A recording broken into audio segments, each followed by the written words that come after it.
The Lakers did lose Anthony Davis for the second half last night due to back spasms. AD listed as probable tonight. That game has huge playoff implications. It's not only the hobbled Laker here, right? It's not just AD. Talen Horton-Tucker has also been ruled out with a calf strain. Dennis Schroeder out for at least another week because of the league's health and safety protocols. LeBron not on the bench the last 2 games, or Dave McMenamin reporting he was excused to, quote, stay off the ankle as he recovers. So, Perk, what did you learn from that blowout loss to the Clippers last night? Well, one, the obvious, right? The importance of Anthony Davis and LeBron James. But 2, the others are not that good. And I know that this team was built around LeBron James and Anthony Davis, but Andre Drummond went on a worldwide tour once he got bought out, went visiting and taking phone calls and doing all that.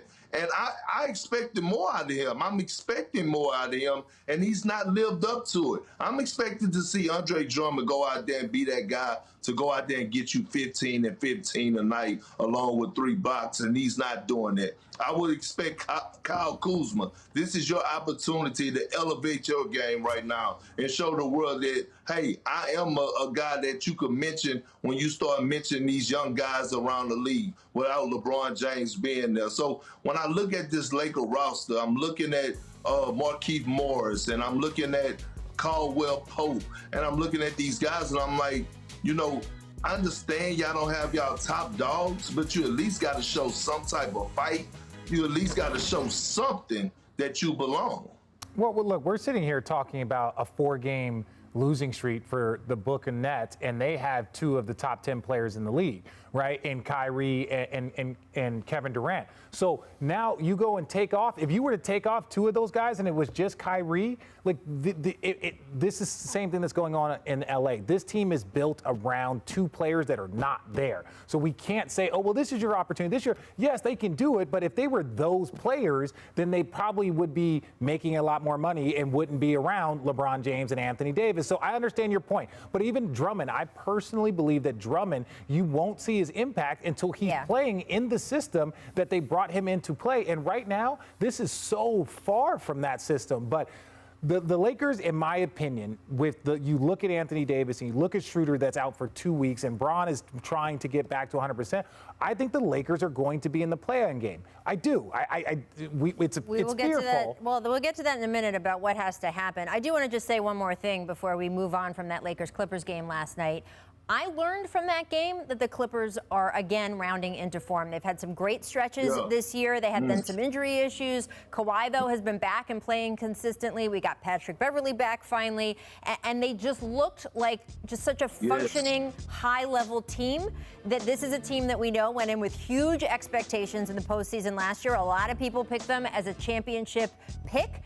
That obviously did not happen the way they wanted it to. Expectations much lower this year, but I don't know. They might be a better team going into this postseason, even though most people aren't looking at them than they were last year. And I am excited watching that game. I know it is against a Lakers team that is totally beat up and missing its guys, but I saw a functioning Clippers team that looked smooth, not just from an X's and O's standpoint, but just the way they were relating to each other, and Rondo was running the offense. I really liked the way they were playing last night, Perk, so.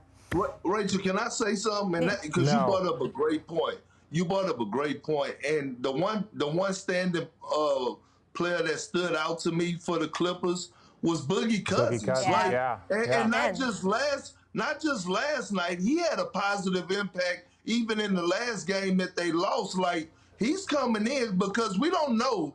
The world don't know if Serge Ibaka is coming back this season at all. They don't know this. And so the pickup of Boogie Cousins on a 10-day, then re-sign them to another 10-day, and then re-sign them for the rest of the season, along with Rondo. Rondo has this thing, and we all know, he puts that key in your back and give you the ultimate confidence, because I like him out there on the floor with Cousins and Luke Kennard. Like, I looked at that and I was like, that was a bright spot. We all know Kawhi is going to be Kawhi later on. He's coming off an injury.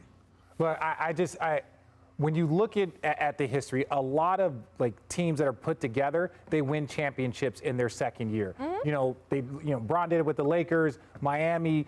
When you look at Kobe and Pau Gasol, they won a championship in their second year. Sorry to bring that up, Perk. But I'm just saying, when you look at groups, their second year is typically their better year. And that is over the course of probably the last 20 years. You can look at multiple examples of that. So now we look at this Clipper team and you're like, okay, we need to round out our roster. We saw our deficiencies last year. We're playing with a chip on our shoulder. We add Rondo. We bring in Boogie Cousins for some toughness and some depth at the big. So I think they are a lot more dangerous and a lot bigger contenders than other people might be giving them credit. And I was speaking fast. I said functioning. I mean high functioning. I mean, I think I was very impressed with the Clippers last night. Thanks for watching ESPN on YouTube. For live streaming sports and premium content, subscribe to ESPN+.